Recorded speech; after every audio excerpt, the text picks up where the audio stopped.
SKT Gold and Diamonds Swarna Vaibhavam. Polki Gold Jewelry pi no wastage, no making charges. Diamonds కేవలం 49,999 రూపాయలు మాత్రమే. Welcome to I dream media. So ఇది monsoon, వర్షాకాలం వచ్చేసింది. ఇక ఈ సీజన్ అంతా దోమలు, సో రకరకాల ఫీవర్స్ వస్తూ ఉంటాయి. దగ్గు, జలుబు, జ్వరాలు అయితే కామన్గా కనిపిస్తుంటాయి. అయితే వీటి నుంచి మనల్ని మనం ప్రొటెక్ట్ చేసుకోవడం ఎలాగా, న్యాచురల్ వేస్ ఏమున్నాయి, వివరాలు తెలుసుకుందాం. ఈరోజు మనతో పాటు ఉన్నారు ప్రముఖ యోగా గురు యోగిని అరుణాదేవి గారు. మ్యామ్ నమస్తే అండి. నమస్తే మ్యామ్. మ్యామ్, మీరు ఏదైనా కానీ సో డిసీజ్ వచ్చాక కన్నా రాకముందు ప్రివెన్షన్ చెప్తారు. సో అలాగే ఇది వర్షాకాలం, ఫీవర్ సీజన్ ఇది. సో దగ్గు, జలుబు, జ్వరాలు కామన్గా కనిపిస్తున్నాయి. సో ఈ కాలంలో ఎటువంటి జాగ్రత్తలు తీసుకోవాలి? సో ఫీవర్ వచ్చినా, ఇలాంటి కోల్డ్ కాఫ్ వచ్చినా హోమ్ రెమెడీస్ అంటే ఏమున్నాయి? అంటే హోమ్ రెమెడీస్ కాదు, యాక్చువల్లీ మెడిసిన్ అనే చెప్పొచ్చు. ముఖ్యంగా ప్రివెన్షన్, ఫస్ట్ ప్రివెన్షన్ చాలా ఇంపార్టెంట్. ఎందుకంటే సీజన్ మారినప్పుడల్లా, మనకి వాతావరణం మారినప్పుడల్లా మనకి ఈ వైరస్ లాంటివి వచ్చే అవకాశాలు ఎక్కువ ఉంటాయి. ఇప్పుడు వేసవకాలం నుంచి వర్షాకాలంలోకి వస్తున్నాం. ముఖ్యంగా ఇప్పుడు ఇమ్యూనిటీ ప్రాబ్లమ్స్ ఎక్కువ వస్తాయి ఈ వర్షాకాలంలో. అలర్జీస్ ఎక్కువ, తొందరగా కోల్డ్, కాఫ్, దాంతోపాటుగా కొంచెం ఫీవర్, తర్వాత వైరల్ ఫీవర్స్.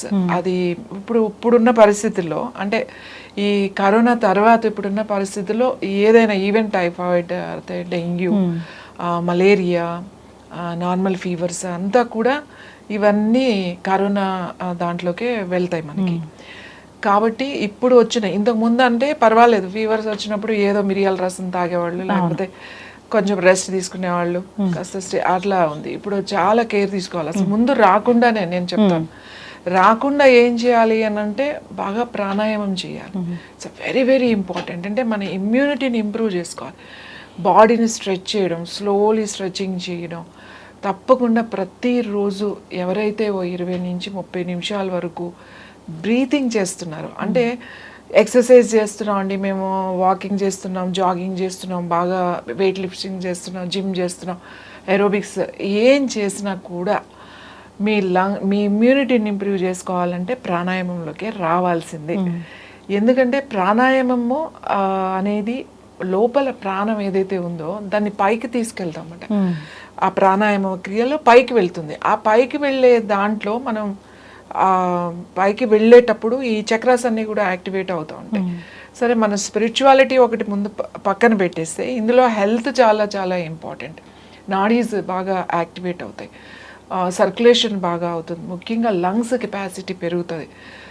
చిన్న చిన్న అలర్జీస్, లేకపోతే జలుబు, తుమ్ములు రావడం, తొందరగా సైనస్ రావడం, కొంతమందికి వర్షం పడుతుంది, మబ్బు వచ్చిందంటేనే హెడేక్ స్టార్ట్ అయిపోతుంది. సో ఇలాంటివన్నీ కూడా ప్రాణాయామంతోనే మీరు అది రాకుండా చేసుకోవచ్చు. లంగ్స్ కెపాసిటీ ఇంప్రూవ్ చేసుకుంటే ఇమ్యూన్ సిస్టమ్ ఇంప్రూవ్ అవుతుంది అన్నమాట. మన రక్షణ వ్యవస్థ ఎప్పుడు కూడా స్ట్రాంగ్గా ఉండాలి. మన రక్షణ వ్యవస్థే స్ట్రాంగ్గా లేకపోతే ఏదైనా వచ్చేస్తుంది లోపలికి. అది బలమైంది, ఎందుకంటే ఇప్పుడు బలమైంది ఉంది. వైరస్ అనేది మామూలు వైరస్లు కాదు, చాలా స్ట్రాంగ్ వైరస్ ఇక్కడ ఉంది. వాతావరణాలు మారినప్పుడల్లా కూడా ఈ వైరస్ కూడా మారుతుంది, రకరకాల వైరస్లు ఉన్నాయి.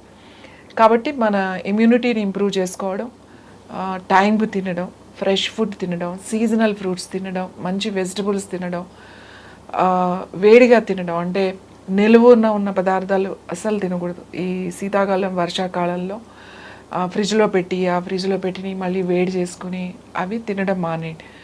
సో మనం ఇక్కడ ఉన్నాం కాబట్టి మనం ఇక్కడ కంఫర్టబుల్గా చేసుకోవచ్చు. మీరు వేరే వాళ్ళతో కంపేర్ చేసుకుని, ఎక్కడో అమెరికాలో వాళ్ళకి టైం లేదు పాపం, ఎప్పుడో పొద్దున్న వెళ్తే రాత్రి వస్తారు, టైం ఉండదు కాబట్టి వారానికి ఒకసారి వండుకుని అన్నీ వాళ్ళు సెట్ చేసుకుని పెట్టుకుంటారు కొంతమంది. ఇక్కడికి వచ్చి కూడా అది ఏం కాలేదు కదా, అక్కడ అలానే పెట్టుకుంటున్నాం కదా అని పెద్ద పెద్ద ఫ్రిడ్జ్లు కొనేసి దాంట్లో స్టోర్ చేసేసి ఫుడ్ అంతా ఇక్కడ కూడా అదే పద్ధతిలో తింటున్నారు. అక్కడ వేరు, ఇక్కడ వేరు, మన వాతావరణం వేరు. కాబట్టి ఇక్కడ తొందరగా పాడైపోయేది చాలా తొందరగా ఉంటుంది, ఎందుకంటే మనకి వేడి కదా. అలా నిలువ ఉన్న పదార్థాలు తినకండి. ఫ్రెష్గా మనకి టైం ఉంది కాబట్టి ఫ్రెష్గా, అది ఏదైనా పర్వాలేదు, ఫ్రెష్గా చేసింది తినండి. ఇంకొకటి ప్రాణాయామం చేయండి, మంచి ఫుడ్ తినండి. అయినా కూడా మనకి వచ్చింది, జలుబు చేసింది, కోల్డ్, ఫ్లూ అంటాం కదా. సో ఫ్లూ ఇప్పుడు వచ్చేయన్నీ ఫ్లూసే, అది ఏదైనా కావచ్చు, అది ఫ్లూలోకే వెళ్ళిపోతుంది.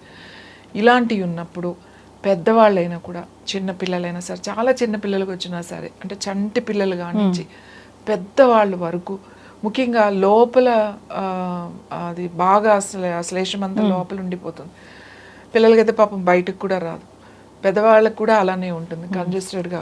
ముక్కు కారితే చాలా మంచిది యాక్చువల్లీ, అది బయటకు వచ్చేస్తూ ఉంటుంది. ఆ కారకుండా లోపల ఉంటుంది, అలా లంగ్స్లో ఇన్ఫెక్షన్ లంగ్స్లోకి వెళ్ళిపోయే అవకాశం ఉంటుంది. సో జలుబు ఉంది, కొంచెం దగ్గుగా ఉంది, బాగా చెస్ట్ పట్టేసింది, అలాంటి ఏమన్నా ఇబ్బందులు ఉన్నప్పుడు, ముఖ్యంగా ఫ్లూ ఉన్నప్పుడు చాలా సింపుల్. మనం ఉల్లిపాయ, పెద్దవాళ్ళకు కూడా అంతే, చిన్నపిల్లలకి అంతే, ఉల్లిపాయలు చక్రాల కింద కోసుకొని అరికాళ్ళల్లో పెట్టేసుకోండి చక్కగా. పెద్దవాళ్ళైతే 2 పడతాయి, చిన్నపిల్లలకైతే 1 చాలు. పెట్టి దాని మీద ఒక ప్లాస్టిక్ పేపర్ ఏదో ఉంటుంది కదా, మన కవర్స్ ఉంటాయి కదా, అది ఒకటి కట్ చేసి అది దాని మీద పెట్టేసి, అప్పుడు ఏదైనా క్లాత్తో ఇట్లా చుట్టేసేయండి, లేదా ప్లాస్టిక్ పేపర్ చుట్టేసి సాక్స్ వేసేసుకోండి. సాక్స్ వేసుకుని ఇంట్లో ఉన్నా కూడా డే టైం చేస్తే ఇంకా మంచిది, నైట్ కన్నా కూడా, ఎందుకంటే డే టైం తిరుగుతూ ఉంటాం అటు ఇటు కూడా, అది బాగా అబ్జార్బ్ చేస్తుంది. పిల్లలు అయితే లాగేసుకుంటారు కాబట్టి ఏదో ఉంచుకోరా అనుకుంటే రాత్రి పడుకునేటప్పుడు వేసేసి పెట్టేసేయండి. చంటి పిల్లలకు కూడా, డేస్ బేబీస్ కానీ, నెలల పిల్లలు కానించి అందరికీ, పెద్దవాళ్ళ వరకు ఏమవుతుందంటే లోపల ఉన్న దాన్ని అంతా కూడా బయటికి తీసుకొచ్చేస్తాం. మీకు అది తెలుస్తుంది, 1 రోజు 2 రోజులు పెట్టగానే అది కారుతూ ఉంటుంది అన్నమాట, బయటకు వచ్చేస్తూ ఉంటుంది. సో అది బయటికి పంపించేస్తుంది ఉండకుండా. ఇది చాలా సింపుల్, చాలా బాగా పనిచేస్తుంది. తర్వాత ఫీవర్ కూడా ఉంది, జలుబు, దగ్గు, తర్వాత జ్వరం ఉంది, ఈ 3 ఉన్నాయనుకోండి, మీరు ఏం చేస్తారంటే మన ఇంట్లో దొరికే మామూలు ఉల్లిపాయే, మనం కూరల్లో వాడే ఉల్లిపాయే, కూరల్లోకి ఎలా తరుగుతారు చిన్న చిన్న ముక్కల కింద, అట్లా ముక్కల కింద తరిగి పెట్టుకోండి. తర్వాత కొంచెము వెల్లుల్లి అంటే ఒక 2 రేఖలు చాలు, 2 పాయలు కాదు, 2 రేఖలు చిన్న చిన్నగా కట్ చేసేసుకుని పక్కన పెట్టుకోండి. తర్వాత అల్లం కూడా చిన్న చిన్న ముక్కలు కట్ చేసేసుకుని పక్కన పెట్టండి. లేదు అల్లము మనం దంచి రసం తీసి కూడా కలపొచ్చు, లేదు అంటే చిన్న చిన్న ముక్కలు కోసి పక్కన పెట్టేసేయండి. ఏం చెప్పా, అల్లం, వెల్లుల్లి, ఉల్లిపాయలు, తేనె, తర్వాత యూకలిప్టస్ ఆయిల్ లేకపోతే ట్రీ ఆయిల్ కూడా బాగా పనిచేస్తుంది. యూకలిప్టస్ ఆయిల్ ఉంటే అది వాడచ్చు. సో ఏం చేస్తాం, ఫస్ట్ ఒక గ్లాస్ జార్ గాజుదే ఉండాలి, గాజుది ఏదైనా గిన్నె కానీ ఒక చిన్న సీసా లాంటిది వేసి ఫస్ట్ ఉల్లిపాయ ముక్కలు ఒక లేయర్ వేయాలి. వేసి దానిపైన కొంచెం 2-3 ఈ వెల్లుల్లిపాయ ముక్కలు, తర్వాత అల్లం ముక్కలు వేసి ఒక స్పూన్ తేనె వేసేసేయండి. ఒక లేయర్ అయిపోయింది. మళ్ళీ ఉల్లిపాయ ముక్కలు, మళ్ళీ అల్లం ముక్కలు, మళ్ళీ వెల్లుల్లి ముక్కలు, మళ్ళీ తేనె. అలా ఈ ఉల్లిపాయ ముక్కలు ఎన్ని లేయర్స్ వస్తాయి అట్లా లేయర్స్ ఒక 3 సార్లు 4 సార్లు వస్తుంది అంతే. లాస్ట్ ఇంకా ముక్కలు అయిపోయిన తర్వాత కొద్దిగా తేనె వేసేసి ఒక 2 డ్రాప్స్ యూకలిప్టస్ ఆయిల్ అందులో వేయాలి. లేదంటే ట్రీ ఆయిల్ ఉంటే అదైనా సరే 2 డ్రాప్స్ వేయాలి. వేసి ఏం కదలకుండా మూత పెట్టేసి పక్కన పెట్టేసేయాలి. పెట్టేసి ఒక 3-4 అవర్స్ అలా వదిలేసేయాలి. దాన్ని వదిలేస్తే ఏమవుతుందంటే దాంట్లో నుంచి ఆ వాటర్ అంతా దాంట్లోకి వస్తుంది. ఏంటి, ఈ ఉల్లిపాయలో ఉన్న నీరు అంతా దిగి బాగా జ్యూస్ లాగా అయిపోద్ది అదంతా మీకు. అదేం చేస్తారంటే స్పూన్తో, ఆ ముక్కలు ఏం అవసరం లేదు, ఇట్లా పెట్టి ఒక టీ స్పూన్ అన్నమాట, ప్రొద్దున్నే ఒక టీ స్పూను, మధ్యాహ్నం ఒక టీ స్పూను, సాయంకాలం 1 టీ స్పూన్. మీకు ఎక్కువగా ఉందనుకోండి 3-4 సార్లు తీసుకోవచ్చు, తక్కువగా ఉందనుకోండి 3 సార్లు, లైట్గా ఉందంటే 2 సార్లు. రాత్రి పడుకునేటప్పుడు కూడా ఒక స్పూన్ని డైరెక్ట్గా తీసేసుకోవచ్చు. అది తీగా కొంచెం అది ఉంటుంది. అది కనుక తీసుకుంటే మీకు ఫీవర్ కూడా తగ్గుతుంది. యాక్చువల్గా దీన్ని ఫ్లూ బాంబ్ లాగా పనిచేస్తుంది అంటారన్నమాట, ఒక ఫ్లూ బాంబ్ అంటారన్నమాట.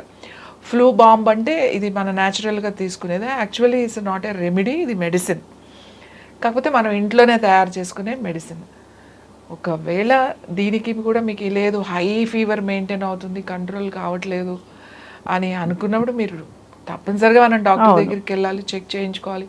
ఒకసారి ఏమవుతుంది అంటే ఏదో చిన్న జలుబే కదా 4 రోజులు ఉంటుంది అని అనుకునే లోపల లంగ్స్లో ఇన్ఫెక్షన్ చాలా ఫాస్ట్గా వెళ్తుంది. పర్టికులర్గా ఇమ్యూనిటీ తక్కువ ఉండే వాళ్ళకి, ఇమ్యూనిటీ ఉండే వాళ్ళకి ఏం పర్వాలేదు, అది ఎంత స్ట్రాంగ్ వైరస్ అయినా సరే ఏదో కొంచెం వచ్చి తొందరగా వెళ్ళిపోతూ ఉంటుంది. అందుకే prevention is better than cure అంటమాట. మనం వచ్చినప్పుడు జాగ్రత్తల కన్నా రాకుండా చూసుకోమని చెప్తాను. ఎస్. ప్రతిరోజు కనుక చేస్తే ఈ వైరస్లే కాదు, ఈ ఫ్లూయే కాదు, అన్నిటికీ కూడా చాలా మంచిది. ఎస్, ఖచ్చితంగా మ్యామ్, చాలా చక్కగా చెప్పారు. ఏదైనా కానీ రాకుండా ముందే మనం దాన్ని ప్రివెంట్ చేయగలిగితే చాలా బాగుంటుంది. సో హెల్త్ కూడా అప్సెట్ అవ్వకుండా ఉంటుంది. అంతేకాదు ఇమ్యూనిటీని కూడా స్ట్రాంగ్ చేసుకోవాలని కోరుకుందాం. ప్రాణాయామం ఎప్పుడు చెప్తూ ఉంటారు, సో నేను కూడా ఫాలో అవుతూ ఉంటాను. ఎస్, ఖచ్చితంగా అందరూ ప్రాక్టీస్ చేయాలి. ఈ మాన్సూన్ సీజన్ అంతా హ్యాపీగా హెల్తీగా ఉండాలని కోరుకుందాం. ధన్యవాదాలు.